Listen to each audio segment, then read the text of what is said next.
अस्सलामु अलैकुम वरहमतुल्लाहि वबरकातुहू। वालेकुम अस्सलाम वरहमतुल्लाहि वबरकातुहू। अलामा साहब ये बता दें, नमाजी के आगे से गुजरने से क्या वईद है? जी, नमाजी के आगे से गुज़रना जायज़ नहीं है और इसकी वाइदें बहुत सारी हैं, मगर मैं एक हदीस मुबारक बयान कर देता हूँ। नबी पाक सल्लल्लाहु ताला अलैहि वसल्लम ने इरशाद फरमाया, अगर कोई शख्स ये जानता कि अपने मुसलमान भाई के नमाज़ पढ़ने की हालत में आगे गुज़रने से क्या सज़ा है, तो वो 100 बरस तक खड़ा रहना उस जगह पर पसंद करता, मगर एक कदम भी आगे ना उठाता। अलामा साहब ये बता दें, दो शख्स नमाज के अंदर रोए और अल्फाज भी पैदा हुए और उनमें से एक की नमाज फासिद हो जाती है, एक की नमाज फासिद नहीं होती, तो इसकी क्या वजह है? जी, दो शख्स नमाज की हालत में रो रहे हैं, तो इसकी सूरत ये है कि जो खौफ खुदा की वजह से, खशियत इलाही की वजह से, या इमाम अच्छी तिलावत करने वाला है और उसने जब तिलावत सुनी तो उसके दिल के अंदर खौफ खुदा पैदा हुआ, अल्फाज पैदा हुए नमाज की हालत में, तो इस सूरत में नमाज उसकी फासिद नहीं होगी। और दूसरा वो शख्स जो तकलीफ़ की वजह से या किसी दर्द की वजह से अगर वो रोया और नमाज की हालत में उसके अल्फाज भी पैदा हुए, तो इस सूरत में उसकी नमाज जो है टूट जाएगी, उसकी नमाज फासिद हो जाएगी। हज़रत साहब ये बता दें कि सदल किसे कहते हैं? जी, सदल इस चीज़ को कहते हैं कि कोई शख्स रुमाल या चादर वगैरह के दोनों किनारे नमाज की हालत में सामने लटकाए, यानी सामने की तरफ, चेहरे के सामने, तो इसको सदल कहते हैं। और ये सदल नमाज की हालत में मकरूह तहरीमी है। अगर किसी ने इस तरीके से नमाज की हालत में दोनों चादर के किनारे सामने की तरफ लटकाए तो इससे नमाज मकरूह तहरीमी वाजिबुल इयादा होगी।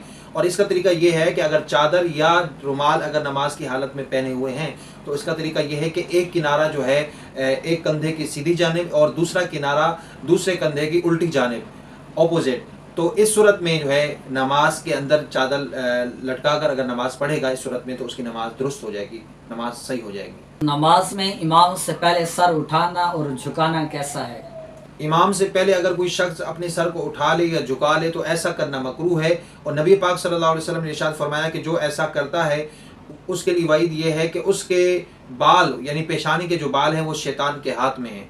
इमामत करवाने वाले की कितनी शर्त हैं? जी, इमामत करवाने वाले के लिए 6 शराइत हैं। नंबर 1, मुसलमान होना, बालिग होना, मर्द होना और किरत का सही अदा करना और माजूर ना होना और बालिग होना। अपनी नमाजों की हिफाजत करने वाले के लिए क्या बिशारत है? नबी करीम सल्लल्लाहु ताला अलैहि वसल्लम ने इरशाद फरमाया कि जो अपनी नमाजों की हिफाजत करे, यही नमाज क़यामत के दिन उसके लिए नूर होगी, उसके लिए दलील होगी और उसके लिए नजात का ज़रिया होगी। अलामा साहब ये बता दें कि नमाज के अंदर मर्द और औरत के लिए कितना जिस्म छुपाना फ़र्ज़ है?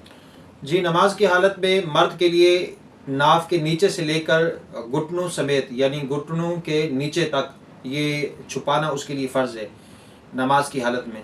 और औरत के लिए चेहरे की, यानी जो चेहरा है उसकी टिकली, दोनों हाथ और दोनों पाँव के तलवे, इसके अलावा पूरा जिस्म उसके लिए छुपाना नमाज की हालत में फ़र्ज़ है। और अगर उसके बाल वगैरह लटके हों और कान की लू, ये सब जो है उसके लिए उसको छुपाना जो है नमाज की हालत में फ़र्ज़ है। और औरत के लिए नमाज के अलावा भी इन तमाम जिस्म को छुपाना फ़र्ज़ है। बाज़ औरतें जो है वो अपने बालों को खुला रखती हैं, तो इस तरह करना गुनाह है, बालों को खुला रखना। और बाज़ औरतें जो है वो कोहनियाँ उसकी जो है वो नंगी होती हैं बाज़ औरतों की, तो इस तरह करना ये जायज़ नहीं है। और मर्द हजरात भी बाज़ लोग जो है वो कच्छे यानी कि चड्डे वगैरह जो है पहन लेते हैं जिससे रान नज़र आती है, और रान दिखाना ये भी हराम काम है, तो इससे भी हमें बचना चाहिए। हमें कपड़ा जो है वो पूरा जो शरीयत के मुताबिक है उससे शरीयत के मुताबिक कपड़े को इस्तेमाल करना चाहिए। जिन अज़ा का छुपाना फ़र्ज़ है, अगर इनमें से कोई उज़्व खुला रहे तो क्या नमाज होगी या नहीं? जी, अगर चौथाई हिस्से से कम खुला तो इस सूरत में नमाज हो गई, और अगर चौथाई हिस्सा खुला मगर उसको फ़ौरन छुपा लिया, इस सूरत में भी नमाज उसकी हो जाएगी।